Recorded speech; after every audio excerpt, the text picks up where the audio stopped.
지난번에 우리가 목회자 세미나를 했습니다. 세미나를 했는데 우리가 피드백을 따로 늘 받았었는데 그걸 이번에는 안 받았어요. 목사님들이 어떻게 은혜 받는지 잘 모르는데 저한테 두 분이 문자로 보내왔고 카톡으로 보내왔어요. 그래서 그것을 한번 읽어드리려고요.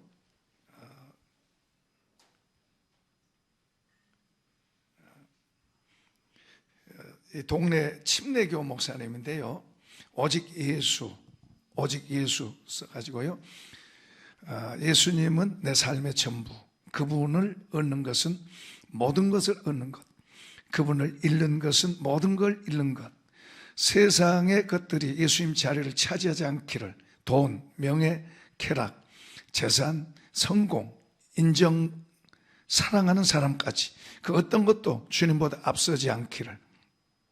우리가 만나는 모든 일들은 예수님 더 누리는 기회, 시련과 고난은 주님께 나아가는 기회, 축복과 성공은 주님을 찬양하는 기회.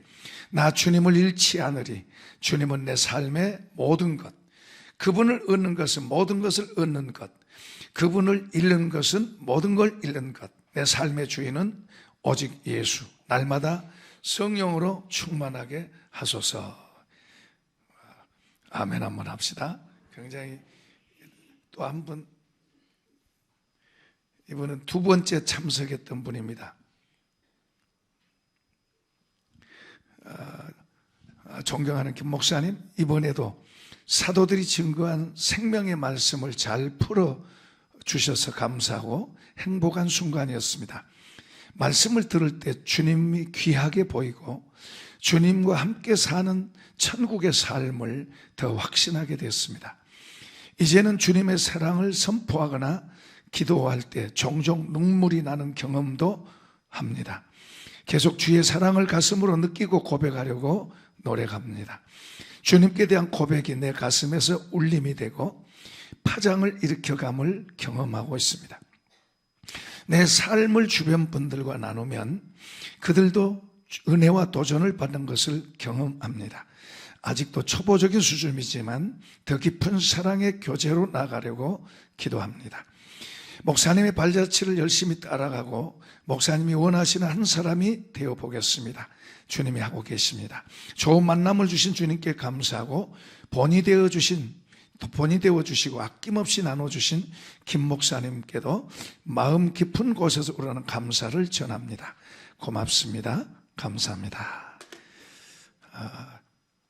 어떤 분은 새벽에마다 주님 앞에 나가서 기도한 주님 사랑합니다. 주님 사랑한다는 고백을 많이 한다고 이야기하는 분도 있어요. 그런가 하면 어떤 분은 속에서 예수님이 실제가 되는 거예요. 실제가 돼가지고 걱정하고 염려하던 것이 없어지고 성경을 봐도 예수님이 그 성경 글씨 속에서 예수님이 보이고 이런 제 마음은 참석한 사람이 다 그렇게 되고 우리 한국교회가 다 그렇게 되고 한국의 목사님들이 다 그렇게 되고 여러분이 다 그렇게 되고 제가 늘 소원하는 게 그거예요. 정말 우리 속에 주님으로 가득 채워지면 저런 노래가 되는 거죠. 저 앞에 써져 있는 노래가 그냥 되는 거예요. 그 전에 제가 힘들 때가 있었어요. 힘들 때는 늘 있죠. 우리가 세상 사는 사람이 힘들지 않은 사람 없어요. 근데 한 번은 마음이 힘들어가지고 버스를 타고 이렇게 지나가는데 어떤 교회에 종탑에 글씨가 써있는데 수고하고 무거운 짐진 자들아 다 내게로 오라. 내가 너희를 쉬게 하리라. 제가 그걸 보면서 나는 지금 무겁고 힘든데 주님은 쉬게 하신다고 그랬는데 나는 무겁고 힘든데 가만 생각해 보니까 처음 믿을 때 은혜 받으니까는 정말 나와 세상 광고도 없고 주님만 정말 좋을 때가 있어요. 그때는 정말 부러운 것도 없었고 두려운 것도 없었고 뭐 겁나는 것도 없었고 그랬는데, 오히려 목사 돼가지고 오히려 더 그런 게 더 해야 될 텐데 오히려 줄어든 거예요. 그 문제들 때문에 여러 가지 목회의 짐, 이런 문제 저런 문제 가지고 걱정하고, 근데 이제 그 답을 한 거죠. 답을 한 거죠. 그 방법을 한 거예요. 자, 이제 오늘 우리가 본문에 보면은 11절과 12절을 한번 읽어보겠습니다. 시작. 자기 땅에 오매 자기 백성이 영접하지 아니하였으나 영접하는 자 곧 그 이름을 믿는 자들에게는 하나님의 자녀가 되는 권세를 주셨으니. 아멘. 예수님은 우리가 하나님이 눈에 안 보여요. 하나님 눈에 안 보이는데 예수님이, 그러니까 하나님이 사람의 모습으로, 다시 말하면 예수님으로 이 땅에 오셨어요. 그러니까 하나님 눈에 안 보이지만은 예수님을 보고 예수님이 말씀하시고 그리고 행동하시고 하는, 그게 그 하나님이 하시는 거예요. 그 하나님 같은 거예요. 그 하나님의 마음, 하나님의 생각, 하나님의 말, 하나님의 행동, 그것을 예수님이 이 땅에 오셔서 행동하시는 거예요. 그 예수님께서 자기 백성, 이제 유대인이죠. 아브라함의 후손. 그 자기 백성이 왔어요. 근데 그 백성들은 다 하나님을 부르고 그리고 하나님 앞에 예배하고 그리고 뭐 조상 때서부터 그걸 해왔으니까 그들은 어려서부터 그거 해왔어요. 그때는 이제 제사죠. 하나님 앞에 그렇게 했어요. 그리고 말을 그러겠죠. 하나님 이 제물 받아주세요, 이 제사 받아주세요, 우리를 받아주세요 뭐 했겠죠. 근데 그리고 하나님 사랑합니다도 했겠죠. 근데 그 하나님이 사람의 모습으로 그들 가운데 오시니까 뭐요? 더 좋아해야 되잖아요. 안 보이던 걸 이제 보니까 더 신나야 되잖아요. 근데 그 반대가 된 거예요. 그분이, 자기들이 예배드리고 제사하고 하던 그분이 실제로 그들 가운데 오니까 반대가 되는 거예요. 반대가. 만약에 우리가 예배드리고 있는 그분이 사람의 모습으로 우리 가운데 오면 우리도 반대가 되면 큰일이죠. 그런데 유대인들은 그랬어요. 그들은 성경 보고 연구하고 그리고 하나님 앞에 잘하겠다고 하고 그들은 뭐 금식도 하고 그렇게 해가면서 하나님 앞에 잘하겠다고 그랬는데 정작 그 하나님이 사람의 몸을 입고 그들 가운데 와서 말씀하니까 충돌이 나는 거예요. 싫은 거예요. 그러고 보면 그들이 뭐 다른 걸 쳐다보고 있는 거예요. 다른 걸 쳐다보고.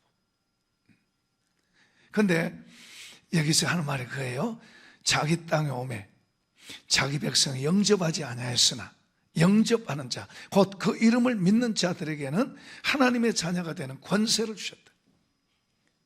그러니까 오늘 우리 예수님을 영접하시고 예수를 믿으시면 아멘.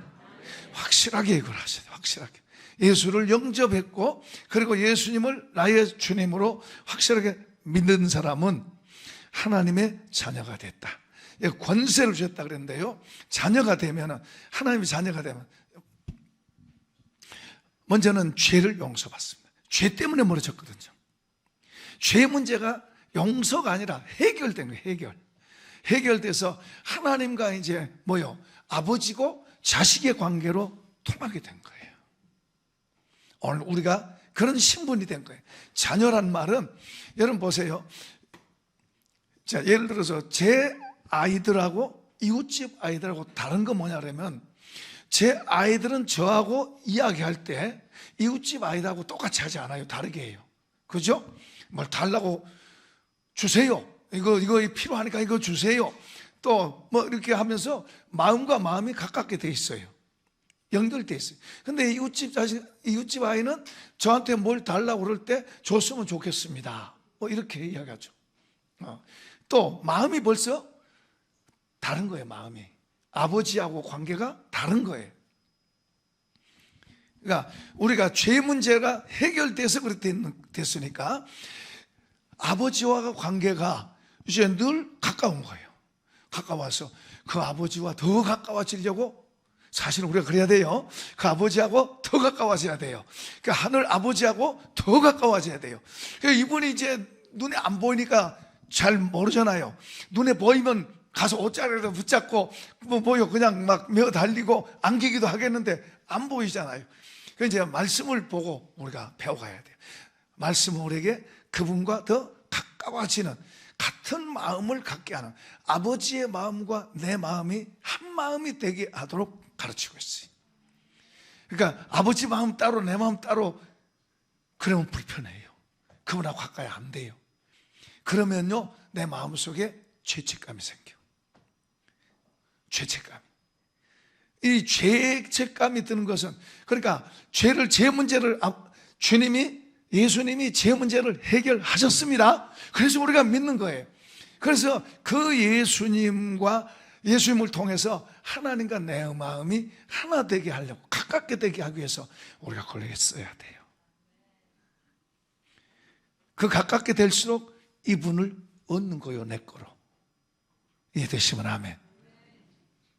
그러니까 그냥 예배만 한번 드리고 끝나고 그러고 가지 말고 말씀을 듣고 이분하고 나하고 어떻게 가까워지지? 하는 걸 생각하셔야 돼요. 세상의 어떤 것보다 아까 이 목사님도 그러잖아요. 세상의 어떤 것보다 주님이 나에게 중요하다고. 사실 그래요. 그러니까 이분하고 어떻게 가까워지려고 우리가 애쓰셔야 돼요. 가만 그냥 감 떨어져라고 기다리면 안 돼요. 하셔야 돼요. 하나님께서 자녀에게 특권을 주신 게 죄 문제를 해결하셨어요. 혹 이제 예를 들어서 자식은 거리낌 없이 해요. 뭐 부부 사이 이야기도 괜찮아요. 둘이는 거리낌 없이 주고받고 해요. 자식도 그러나 부부도 그러고 거리낌 없이 서로 관계가 회복되어 있으니까 그래요. 그런데 이제 어떨 때 좀 껄끄럽냐 그러면 자식의 아버지가 원하는 것에 좀 비뚤어지게 했어요. 그러면 자식 입장에서 아버지가 안 좋아하시겠다. 안 좋아하시면 벌써 자기 마음속에 꺼리낌이 오는 거예요. 아버지에게. 그러면은 그 문제를 풀어버리면 또 가깝게 되는 거예요. 그 문제 풀어버리면 아버지하고 가깝게 되는 거예요. 그런데 그걸 이렇게 삐뚤어진 마음을 갖고 있는 걸 갖고 자꾸 싸가지고 점점 더 멀어지면 안 돼요. 더 풀어버리고 가까워지면 돼요. 왜냐하면 아버지는 우리 보고 너 잘했냐 잘못했냐, 우리가 설사 어떤 걸 잘못했어도 너 잘했냐 잘못했냐 아버지는 그러잖아요. 아멘 합시다. 영적인 세계에서 너 잘못했다고 죄책감을 막 가지고 공격하는 것은 마귀가 그래요. 마귀가 자연 법칙이 있듯이 영적 세계도 영적 법칙이 있어요. 마귀는 정죄하는 존재예요. 너 죄 지었지, 너 이런 죄 지었지, 나쁘지. 그러니까 우리가 하나님 앞에 그 가까이 가려고 그러면 마귀가 우리의 약점, 지나가는 어떤 것들을 끄집어내서 우리 속에다가 찔러요. 너 이런 죄 지어놓고, 너 이런 잘못해놓고 무슨 하나님 찾냐 하고 찔러요. 그러니까 하나님 앞에 잘해야 되겠다고 앞으로 가는데 이게 탁 찔리면 주춤해져요. 그리고 푹 약해져요. 사단이 그런 줄 모르거든요. 그게 내가 한 일이거든요. 그런데 사단이 그걸 공격하는 줄 몰라요. 주님은 용서하시고 주님은 잘못했냐 잘했냐를 따지지 않으세요. 너 이건 이렇게 하라 그랬는데 너 잘못했지, 너 잘못했지, 너 언제 잘못했지.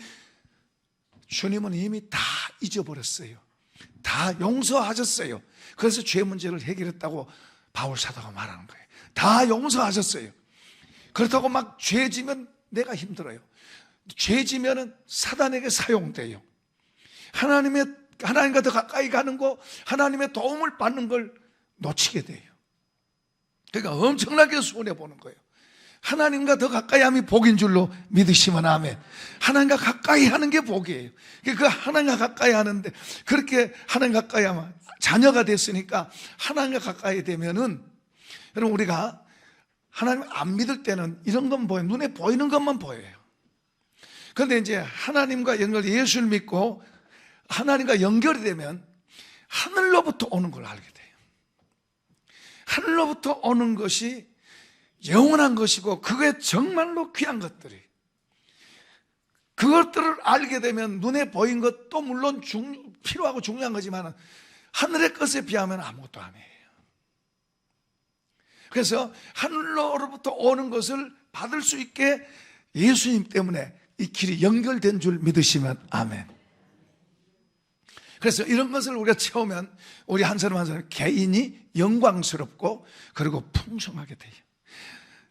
요한복음 10장 10절에 주님이 도적이 온 것은, 마귀를 말해요. 도적이 온 것은 도둑질하고, 우리 거 뺏어가는 거예요. 도둑질하고 죽이고 멸망시키러 왔지만 내가 온 것은 양으로 생명을 얻고 더 얻어 풍성하게 하러 왔다. 풍성하다는 말은 부족함이 없다는 말이에요. 시편 23편에 여호와는 나의 목자시니 내가 부족함이 없으로다. 다윗이 편안할 때 이야기한 게 아니에요. 하나님의 은혜가 그 마음속에 그를 그렇게 붙들고 있는 거예요. 우리 주님이 우리를 풍성하게 하러 오셨고, 그 풍성함이 우리에게 있을 때 우리는 말이 바뀌어요. 안 된다, 힘들다, 어렵다, 열등감이 생기고 이런 게 없어져요. 정말 그런 게 없어져요. 반면에 여러분 속에 기쁨이 오고 편안이 오고 자유가 오고 확신이 오고 힘이 생기고, 할렐루야, 이게 오는 거예요. 그런 것으로 채워지기를 축복합니다. 그런 것으로 채워져 있으면 그런 노래가 되는 거예요. 하나님은 나의 목자시니 내게 부족함이 없어다. 모든 수식어를 다루게, 하나님은 나의 노래시요, 나의 지혜시요, 나의 기쁨이시요, 나의 보호자이시요, 나의 인도자이시요, 나의 공급자이시요, 내 기도를 들으시는 분이시요. 할렐루야. 그러니까 주님과 관계를 가까이 하셔야 돼요.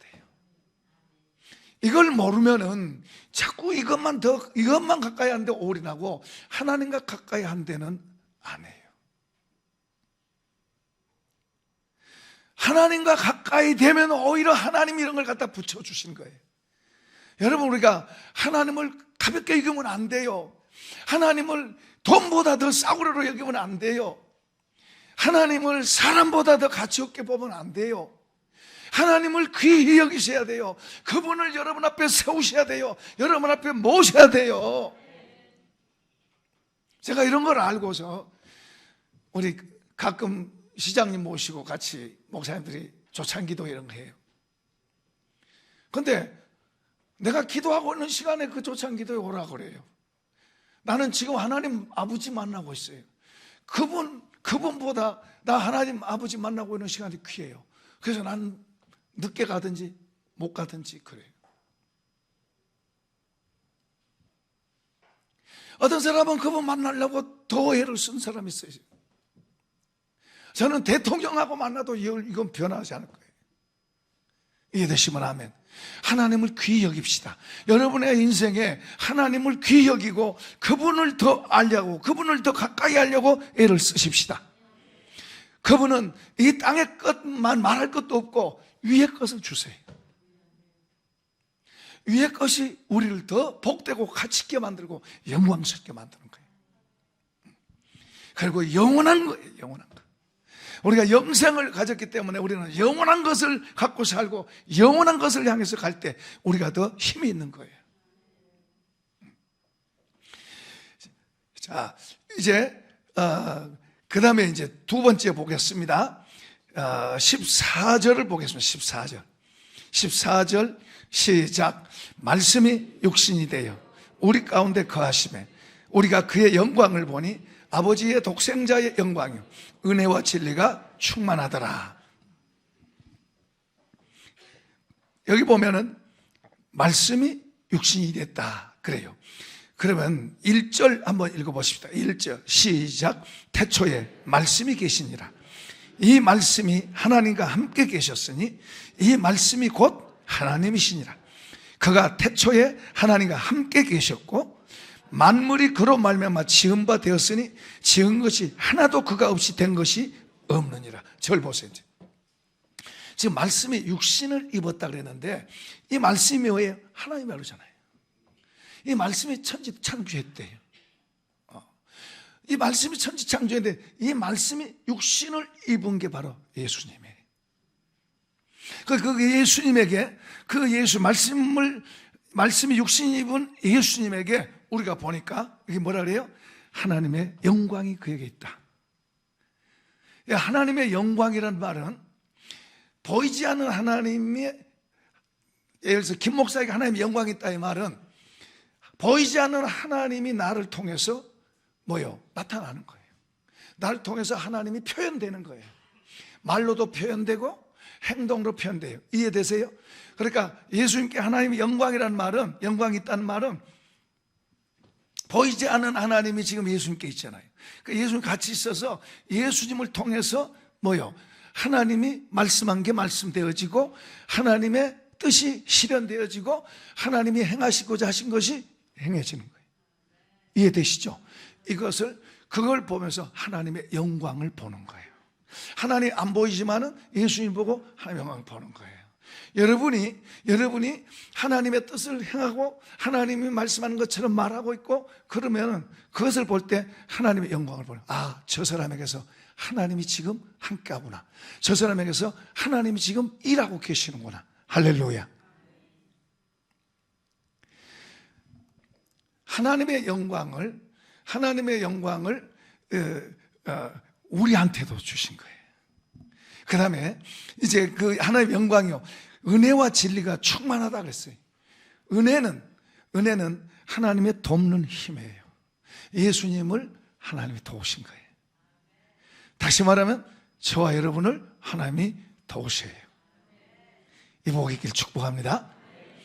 그러니까 하나님의 도우심, 은혜 위에 은혜란 말은 하나님의 도우심이에요. 우리가 지금까지 지내온 것 주의 크신 은혜라 그러잖아요. 무슨 말이에요? 하나님이 도우셔서 왔다 그 말이에요. 하나님의 도우심, 이런 은혜가 지금도 왔고 앞으로 더하기를 축복합니다. 그 다음에 진리가 충만하다는 말은 하나님의 가르침과 교훈을 따라 하나님 기뻐하시는 삶을 살아가는 삶이에요. 하나님의 기뻐하신 삶이 먼저 우리에게 들어오고 그렇게 살아가는 거예요. 그렇게 살아가면 이 진리는 우리를 자유하게 하는 거예요. 자유하게. 여러분, 우리가 이렇게 말해요. 이 구조가 힘들어서 내가 힘들다. 내가 돈이 없어서 힘들지 돈만 좀 있으면 내가 힘 안 들어.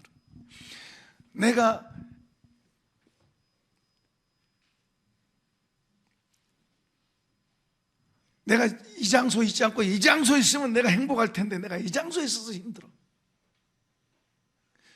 여기서 힘든 사람은 이 장소 가도 역시 힘들어요. 장소 때문에 힘든 게 아니에요.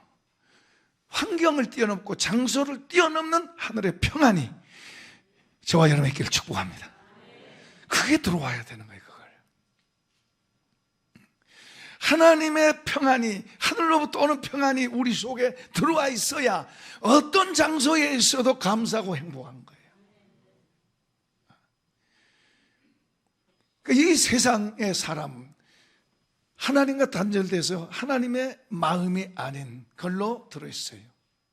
나로 들어있어요. 나로. 어디서도 평안 없어요. 어디서도 행복하지 않아요. 힘들어요. 무거워요. 무거운 짐을 짊어지고 사는 거예요. 어려운 거예요.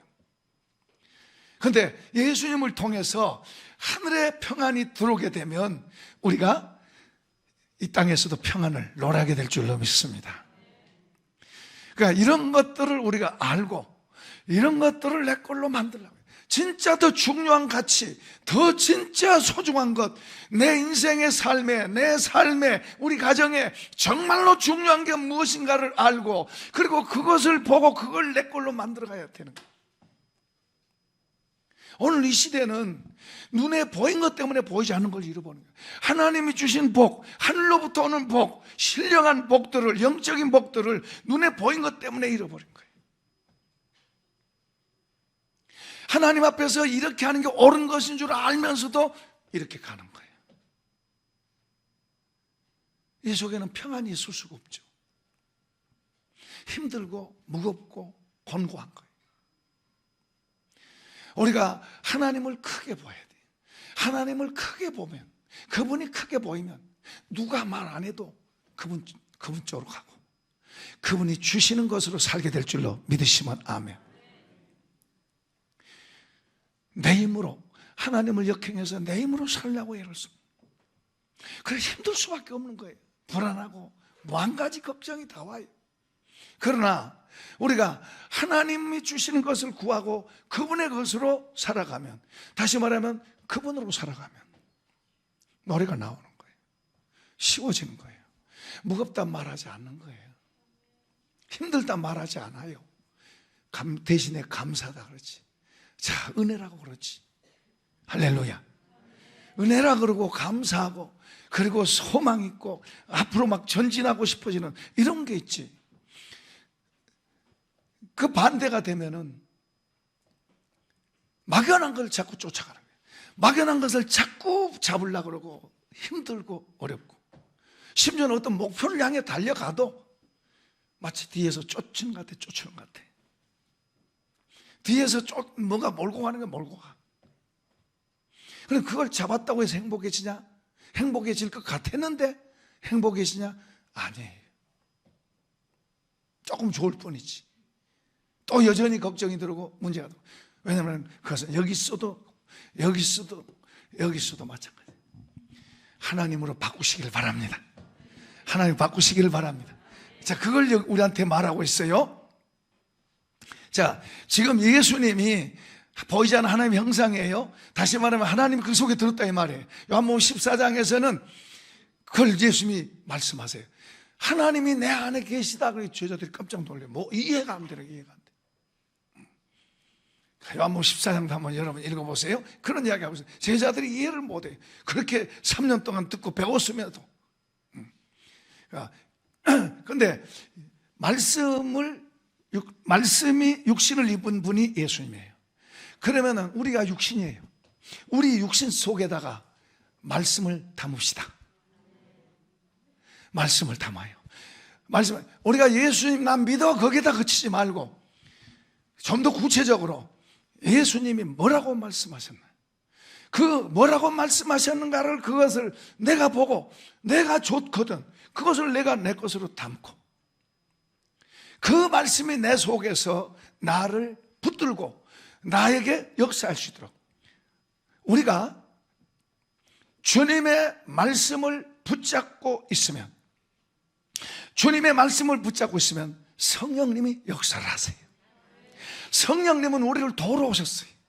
하나님은 우리가 연약한 줄 알아요.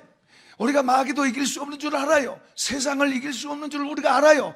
우리 하나님이 우리를 알아요. 그래서 우리를 도우시려고 성령을 보내주셨어요. 그 성령은 성도를, 예수를 구주로 믿는 성도를 돕기 위해서 옆에서 기다리고 있어요. 할렐루야. 믿읍시다. 옆에서 돕고 계세요. 그러면 어떤 사람을 돕느냐? 곁길로 가는 사람을 돕는 게 아니에요. 곁길로 가면은 책망은 할 수 있어요. 그런데 말씀을 품고 그 말씀을 따라가는 사람들을 성령이 도우시는 거예요. 어떤 때는 그 성령이 그에게 임하셔서 그를 변화시켜요. 그 사람의 생각을 바꾸고 그 사람의 말을 바꾸고, 어떤 때는 그 사람이 어떤 걸 찾고 있는데 그것을 알도록 도와주시기도 해요. 내 힘으로 살아가려고 그러지 말고 성령의 도우심을 받기를 축복합니다. 그걸 우리가 알아야 돼요. 성령이 우리를 도우셔야 돼요. 제가 저번에 대구 쪽에서 세미나를 할 때 그때 말씀을 전하는데 뒤에서 예수님이 말씀하시더라고요. 뒤에서 예수님이 말씀하더라고요. 그러니까 저도 얼마나 좋아요. 힘이 나죠.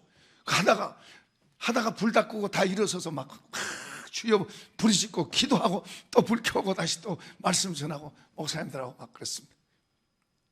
이번에도 갈라디아서를 하는데, 갈라디아서 제가 읽어보면 다 목사님들 다 아는 거예요.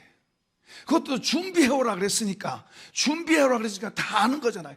제가 뭐 이거 그냥 말하면 목사님들이 다 알고 있는 내용인데 이거 말하면 별로 얼마나 도움이 될까? 뭐 그 중에 한두 개는 뭐 말해줄 수 있다 하지만은, 그러나 뭐 2시간씩 6타임을 해야 되는데 6타임을 2시간씩, 그러니까 12시간을 말해야 되는데 12시간을 내가 이 갈라디아서 1장에서 6장까지 있는 그 내용을 12시간을 말을 하려면은 오히려 지루하겠다. 말하는 나도 힘들지만은 듣는 사람들도 얼마나 힘들까. 12시간을 들으려면 얼마나 힘들겠어요. 그렇다고 제가 뭐 말을 잘해서 막 웃기게 하고 막 울리기도 하고 그런 재주도 전혀 없잖아요.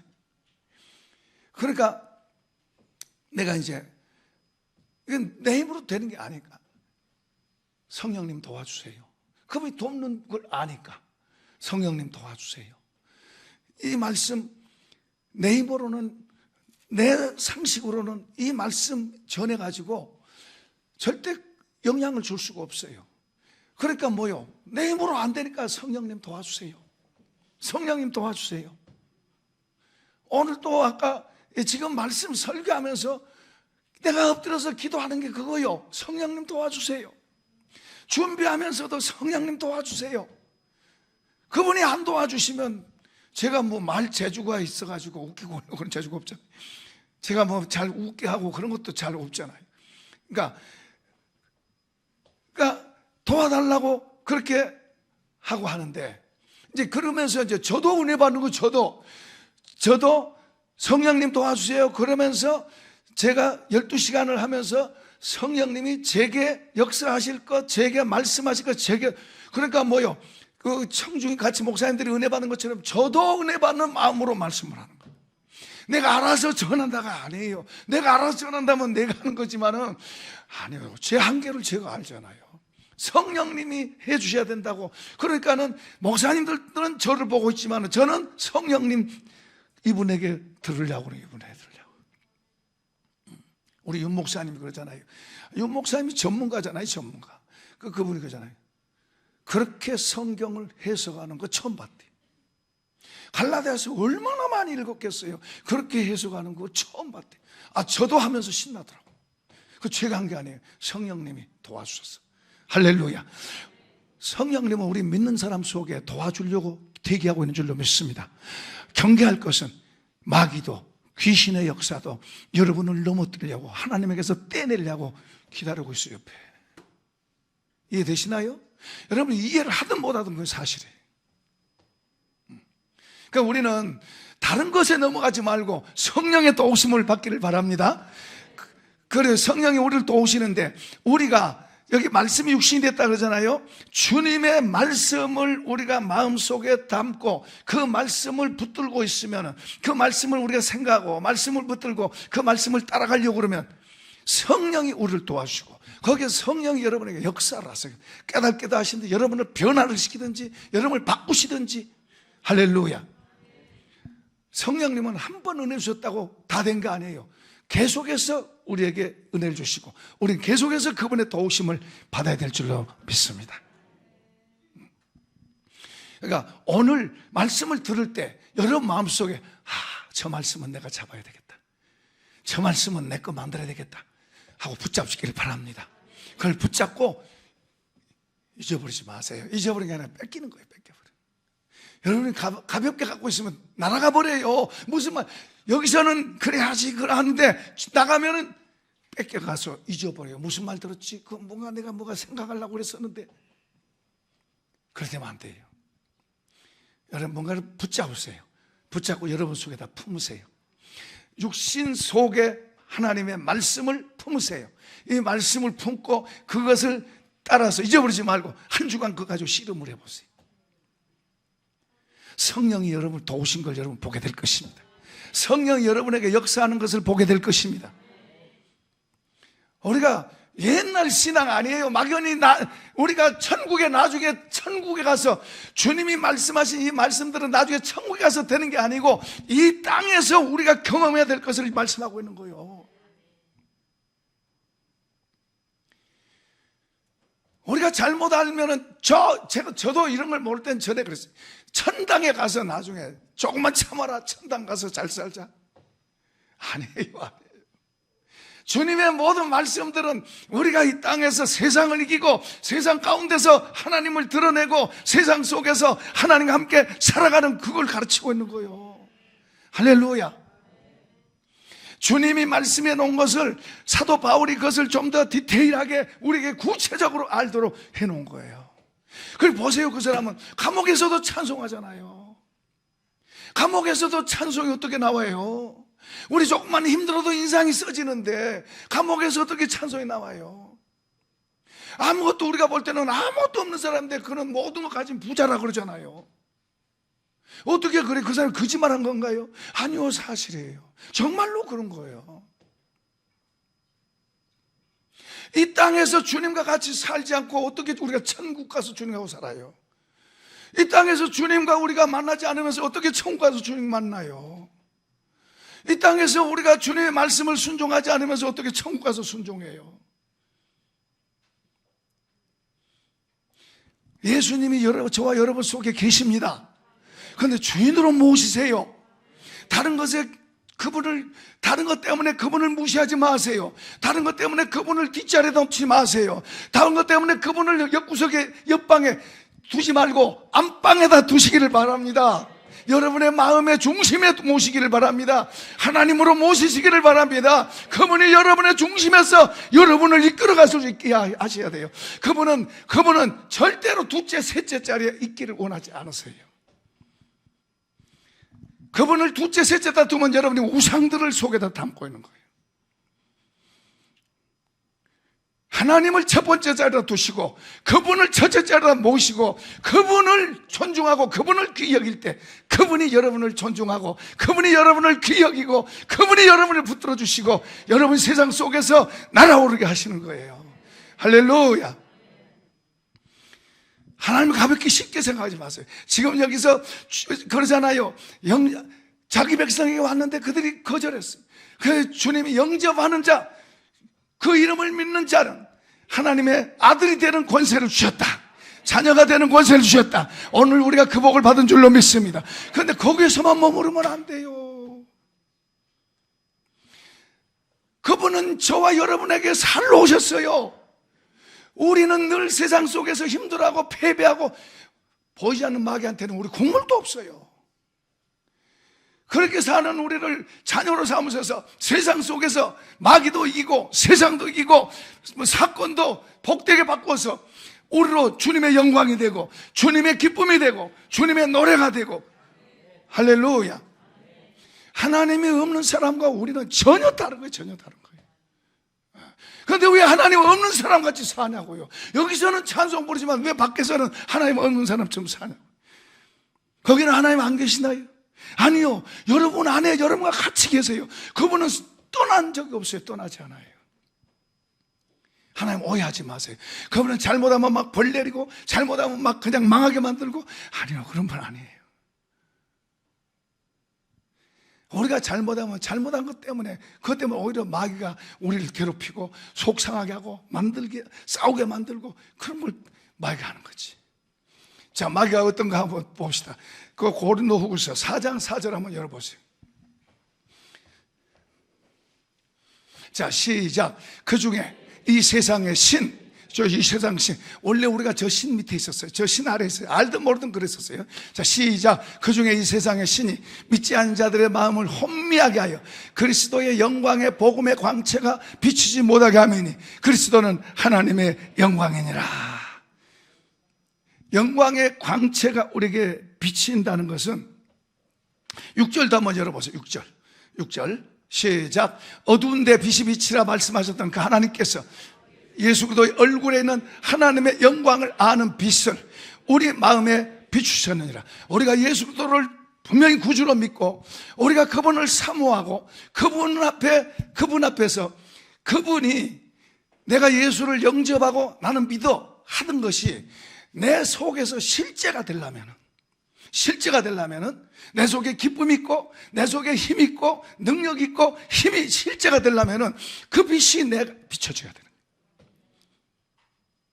그 빛이 비춰질 때, 내 안에 비춰질 때 내 안에서 실제가 되는 거예요. 그런데 이것을 뭐가 막는다? 귀신의 세력들, 사단의 세력들이 그걸 막아요. 우리 속에 그 빛 비치면 자기는 망하니까 우리에게 못 비치게 하고 자기가 그래야 사용하고 우리를 공격할 수 있는 거예요. 그 빛을 비치면 우리가 그한테 이기니까 그 빛이 영광이에요. 그 빛이 하나님의 빛이 우리 속으로 들어와요. 우리 속으로 들어와서 이 속에서 하나님을 아는 지각이 생기고 하나님을 향한 마음이 생기고 이 빛이 더 강하게 비춰질수록 하나님을 향한 우리의 마음, 이분을 아는 것이 더 더해지고 이 빛이 약하면 뭐요? 다른 것도 쳐다보는, 하나님보다 다른 것 쳐다보는 거예요. 주님이 우리의 모든 걸 더 복되게 하시는데 그건 잘 안 믿어지고 다른 것들이 나를 더 행복하게 만들고 좋게 만들 거라고 그렇게 보이는 거예요. 예수 믿어도. 그런데 이 빛이 우리에게 더 확실하게 비춰질수록 하나님을 알게 되고 이것이 더 비춰지면 빛을 알게 되면 이분에 의해서 내가 사는구나, 이분이 크신 분이구나, 이분이 진짜구나 하고 이분을 바라보게 되는 거예요. 그 이분 앞에 서면 되는 거예요. 많은 사람이 눈에 보인 거에 매여가지고 이분 앞에 못 서는 거예요. 그냥 늘 패배하고 안타까워하고 사는 거예요. 전에 어떤 분 한 분이 병으로 이제 세상 떠나려고 그러면서 저한테 고백하더라고요. 제가 하나님 믿고 은혜도 받고 이렇게 산다고 살았는데 늘 패배한 삶 살았습니다. 그래서 후회하는 그리고 회개하고 그러더라고요. 우리는 패배하고 살면 안 돼요. 세상 속에서 하나님의 영광으로, 하나님의 의로, 하나님의 풍성함으로 서야 될 줄로 믿습니다. 할렐루야. 우리는 세상을 이기도록 부름을 받은 거예요. 사단을 이기도록 부름을 받은 거예요. 우리의 문제들 때문에 우리에게 문제가 올 수 있어요. 우리에게 문제가 덮쳐올 수 있어요. 그러나 그 문제 때문에 숨 막혀 죽겠다 살겠다 그런 게 아니에요.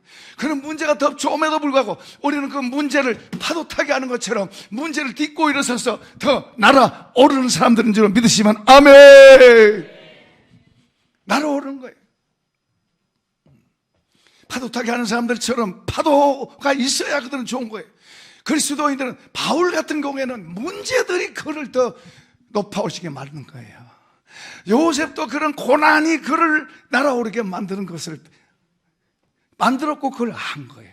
여러분, 우리가 이걸 배워야 돼요. 이걸 알아야 돼요. 문제 속에 파묻혀서 문제 때문에 힘들어하고 문제 때문에 싸우고 갈라지고 쪼개지고 그러면 안 돼요. 그건 마귀가 좋아하지 하나님이 좋아하는 게 아니에요.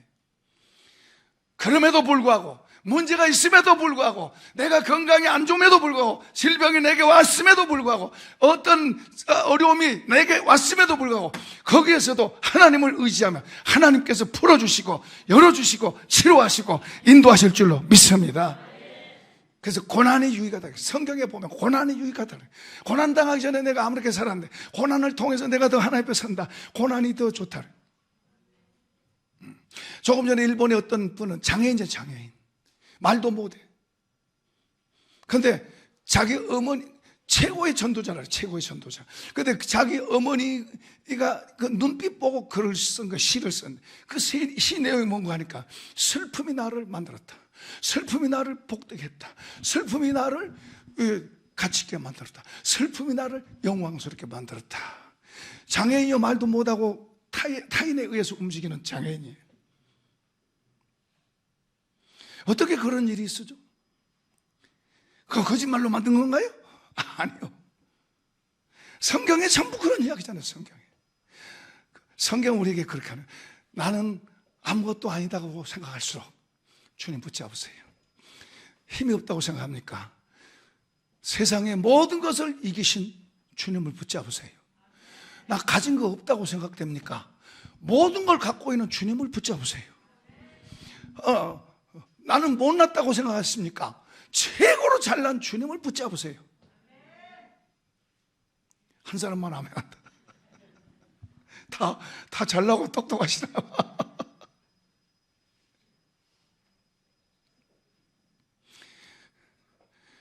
오히려요, 바울 사도가 깨달은 게 어려움이 있어가지고 하나님 앞에 기도하고 이 어려움 좀 해결해 주세요 하고 기도하는데 하나님께서 나중에는 응답을 했었어요. 그 응답이 뭐냐 그러면 그게 너한테 있는 게 복이다. 그래서 이분이 뭘 깨달은 그러면 내가 약할 때 주님 의지하고 주님으로 강해지는구나, 이걸 깨달은 거예요. 우리가 주님을 아는 사람일수록, 김 목사도 마찬가지지만 내가 뭘 잘한다, 이게 진짜 무서운 거예요. 교만이 무서운 거예요. 내가 잘하면 주님이 안 하시니까. 주님이 해야 되겠어요? 내가 해야 되겠어요? 주님이 하셔야 돼요. 여러분, 약한 게 기회예요. 여러분, 어려울 때 그게 기회예요. 여러분이 지금 힘들다고 생각할 때 그때를 기회로 삼으셔야 돼요. 왜요? 모든 것을 할 수 있는 주님을 붙잡으세요. 주님을 바라보세요. 그분 손을 잡으세요. 아니, 그분이 여러분 안에 계세요. 그분을 찾으세요. 그분을 쳐다보세요. 그분을 붙잡으세요. 그분을 의지하세요. 그분의 말씀을 들으세요. 그분의 말씀을 붙잡으세요. 그러면 여러분 말이 바꿔지는 거예요. 그런 걸 붙잡게 되면 여러분 말이 바꿔지는 거예요. 여러분의 생각이 바꿔지고 삶이 바꿔지는 거예요. 새가 와서 바꿔지는 게 아니고, 결심했다고 바꿔진 게 아니고, 주님을 붙잡고 주님이 여러분을 바꾸실 때, 주님을 붙잡을 때 우리가 바뀌는 거예요. 여기 말씀이 육신을 입은 분이 예수님이에요. 오늘 우리는 육신을 갖고 있었어요. 그래서 말씀을 우리가 말씀 대신 예수님 우리는 영접했어요. 그걸로만 하지 말고 이제 좀 더 구체적으로 그분이 말씀하신 말씀, 많은 말씀인데 내게 주신 말씀이 뭔가. 오늘도 이렇게 말씀을 들을 때, 예배하면서 와서 하나님 앞에 나와서 여러분 말씀 들을 때 여러분 마음속에 붙잡고, 여러분에게 하나님 말씀하신다고 생각되는 것을 붙잡으세요. 하나님이 여러분에게 말씀하신다고 생각하는 그것을 여러분 붙잡으세요. 뺏기지 마세요. 그거 단단히 안 붙잡으면 뺏겨요. 그래서 그 말씀으로, 하나님 여러분이 말씀하신다는 그 말씀으로 한 주간 붙들고 기도하고 그 말씀 꼭 붙잡아 보세요. 성령님이 여러분에게 하신 것을 보게 될 것입니다. 보게 될 것입니다. 멀리서가 아니라 여러분의 삶의 현장에서, 교회에 와서만 아니고 여러분 직장에 있든지 집에 있든지 싱크대에서 일을 하든지 어디 여행을 하든지 어디에 있든지 걸어가든지 어디에서든지 주님이 하신 것을 경험하게 될 것입니다. 이런 복 있길 축복합니다. 축복합니다. 축복합니다. 자, 우리 찬송하겠습니다.